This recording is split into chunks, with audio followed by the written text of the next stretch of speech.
2047 నాటికి ఇండియాకి developed country status రావాలంటే ఏం చేయాలి? ఓన్లీ ఒక్క రంగంలో మనం ఫోకస్ చేస్తే సరిపోతుందా? అస్సలు కాదు.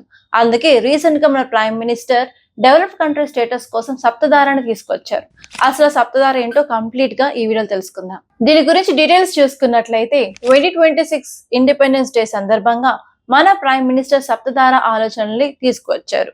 అసలు ఇదేంటంటే ఇండియా అభివృద్ధి చెందడానికి కావాల్సిన 7 ఇంపార్టెంట్ పాయింట్స్ అన్నమాట. దీంట్లో ఫస్ట్ పాయింట్ ఏంటంటే మ్యానుఫ్యాక్చరింగ్ సెక్టర్. మన ఇండియాలో ప్రొడక్షన్ పెంచాలి. అలాగే ఎంప్లాయ్మెంట్ ఆపర్చునిటీస్ ని ఇంక్రీజ్ చేయాలి. అండ్ ఈవెన్ ఎక్స్పోర్ట్స్ ని ఇంక్రీజ్ చేయాలి అన్నదే ఈ ఫస్ట్ పాయింట్. సెకండ్ పాయింట్ వచ్చేసి అగ్రికల్చర్ అండ్ ఫుడ్ ప్రాసెసింగ్.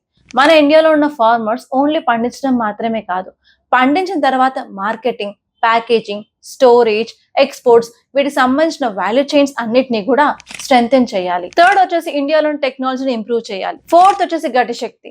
ఇండియాలో ఉన్న రోడ్స్, రైల్వేస్, పోర్ట్స్, ఎయిర్పోర్ట్స్ ని ఎస్పెషల్లీ కనెక్టివిటీని ఇంప్రూవ్ చేయాలి.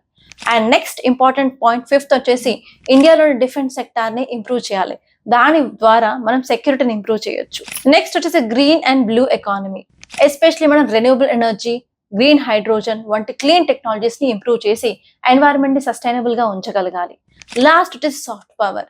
ఇండియా యొక్క కల్చర్, కుసైన్, ఆర్ట్స్, యోగా అవన్నీ యూజ్ చేసి ప్రపంచంలోనే ఇండియా యొక్క ఇన్ఫ్లుయెన్స్ ని ఇంక్రీజ్ చేయాలి. ఈ సప్తధార వల్ల ఇండియా 2047 లో వికసిత్ భారత్ టార్గెట్ ని రీచ్ అవుతుంది అని ఎక్స్పర్ట్స్ అంటున్నారు.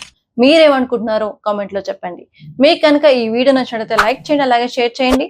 మరిన్ని ఇలాంటి కరెంట్ అఫైర్స్ అప్డేట్స్ కోసం మన ఛానల్ సబ్స్క్రైబ్ చేసుకోండి.